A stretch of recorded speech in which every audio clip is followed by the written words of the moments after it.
자, 이제 오늘은 연력학에서 진짜 여러분들 좀 힘들게 하는 가역과 비가역에 대한 걸 다시 한번 쫙 정리를 해보고자 해.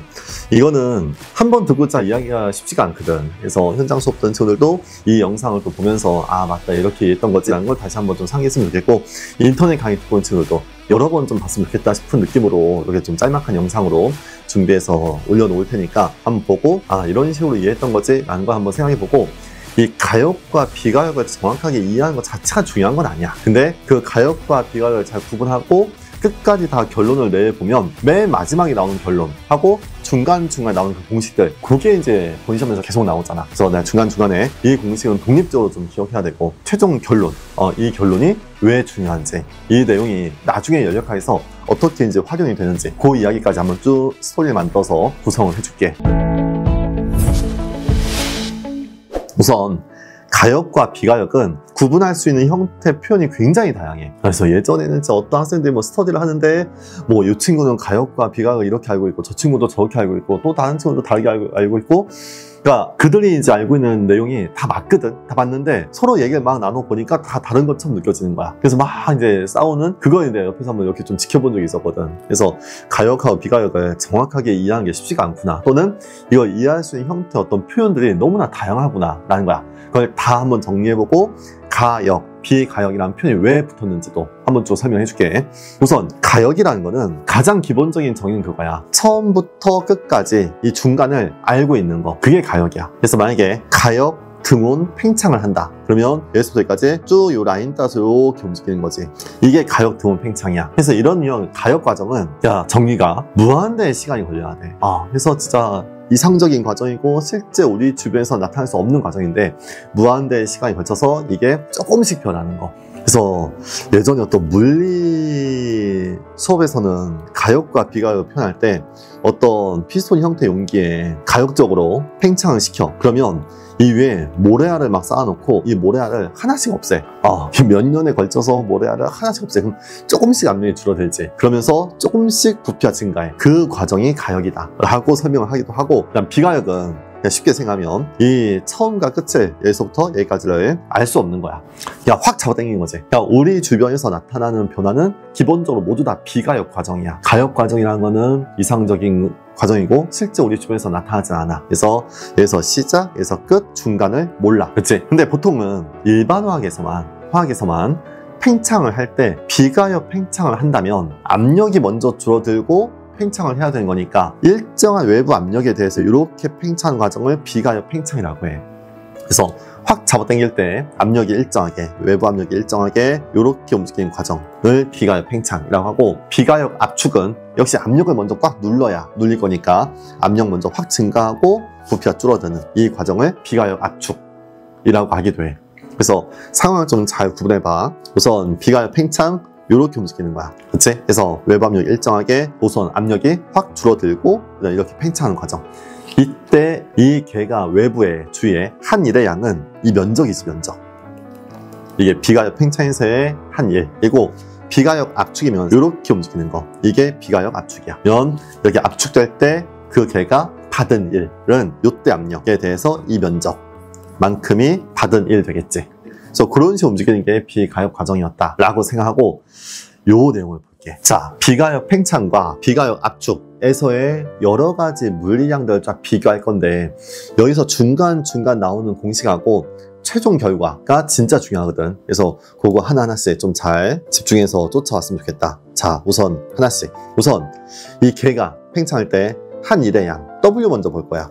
그래서 지금 여기서부터 여기까지 이렇게 팽창하는 게 가역 팽창, 가역적으로 팽창하는 과정이었고, 좀 전에 이야기한 것처럼 여기서부터 여기까지 비가역 팽창한다. 외부 압력이 필요 일정에 이렇게 팽창하는 과정, 이게 비가역 팽창이라고 하는 거지. 그렇지?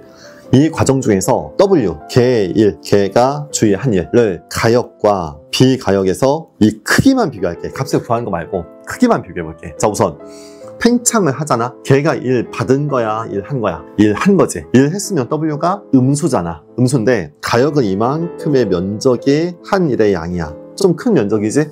비가역은 요 면적이 한 일의 양이야. 좀 작은 면적이잖아. W가 얘선 좀 큰 마이너스고 얘는 작은 마이너스다. 그렇게 비교할게. 자, 지금 이 표현이 겉으로 보기엔 약간 유치해 보여도 진짜 이 소재 이해하기 가장 좋은 도구야. 그래서 이렇게 크기로 비교해볼게. 그리고 W 말고 Q, 걔가 받은 일의 양은, 자, 우선 모두 다 등온 과정이거든. 등온. 그래서 등온 과정이면 델타 E가 0이잖아. 델타 E가, 그러니까 이상기체 연력학적인 상태 변화니까 0이라고 보면 되고, 연력학적 1법칙에 의해서 Q와 W 더해서 0 돼야 돼. W가 이만큼의 음수면 Q는 그만큼의 양수야. 더해서 0 돼야 돼. 그렇지? 근데 비가역은 요만큼의 음수였다면 그만큼의 양수야. 좀 작은 양수가 되겠지. 그래서 움직인 열의 양이 달라. 가역 팽창할 때 열이 많이 들어오고 비가역 팽창하면 열이 조금 들어와. 차이가 있지. 그렇지?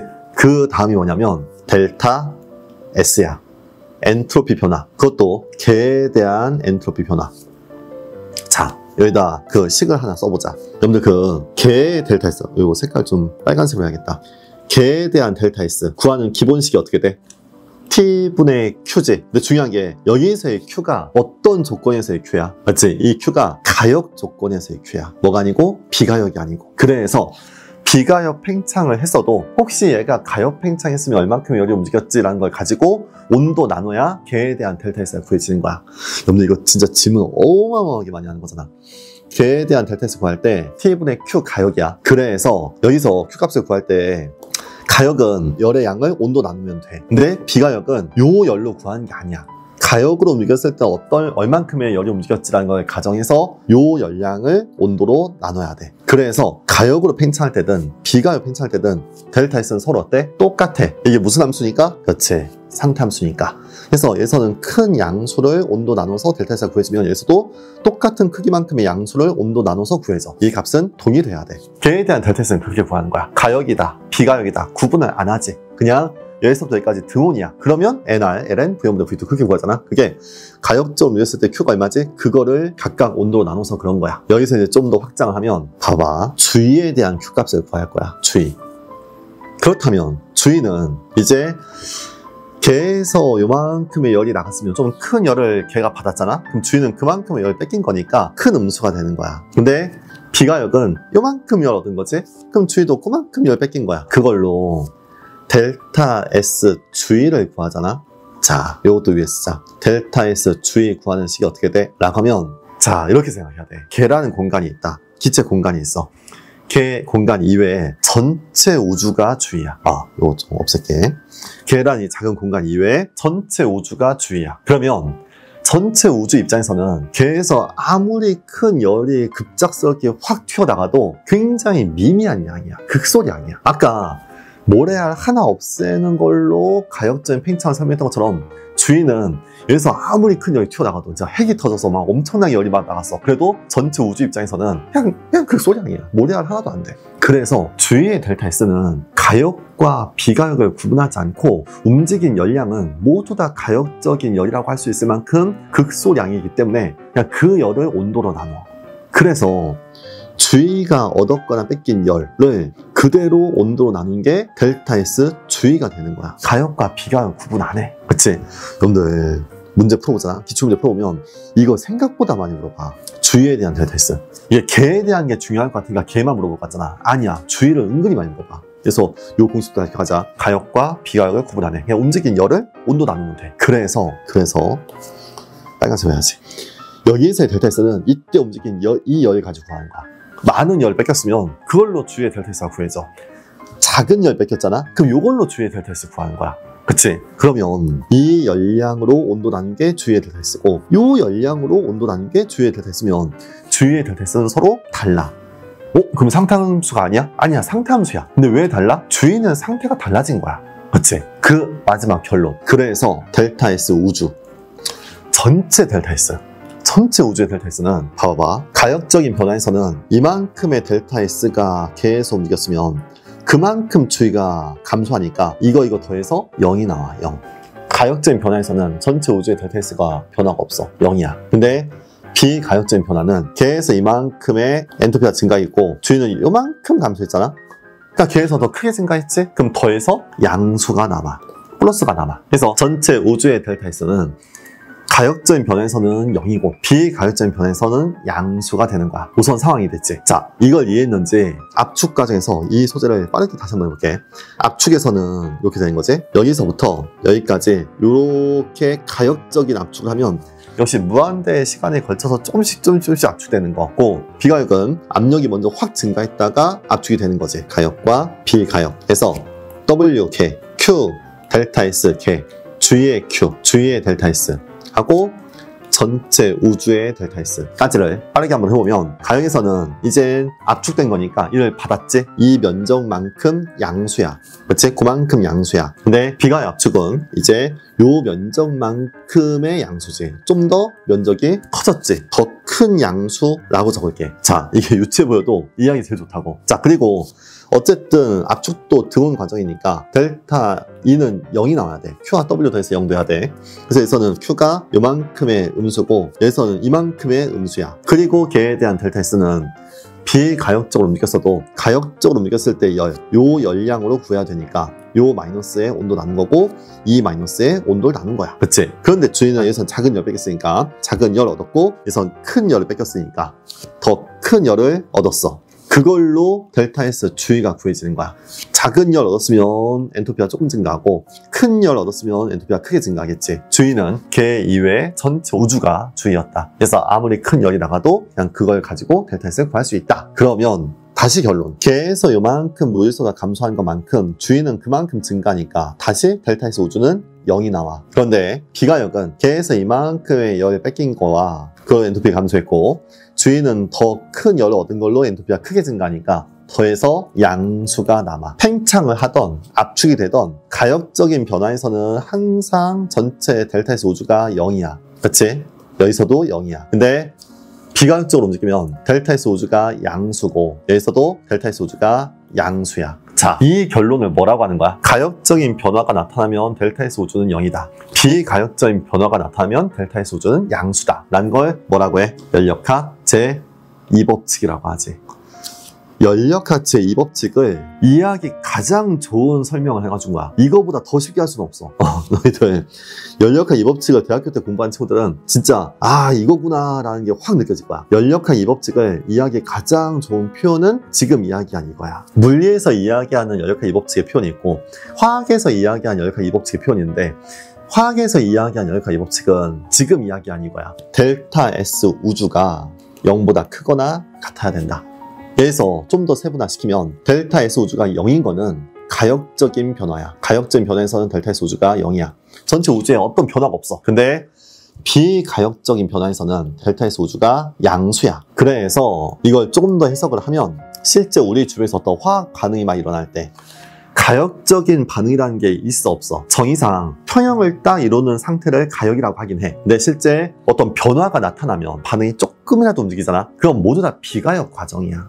반응이 움직이는 반응물이 조금이라도 줄어들고 생성물이 조금이라도 증가하는 게 가역적일 수는 없어. 무한대의 시간에 걸쳐서 반응이 일어난다고? 말도 안 되잖아. 모든 이 세상의 화학 반응은 비가역 과정이야.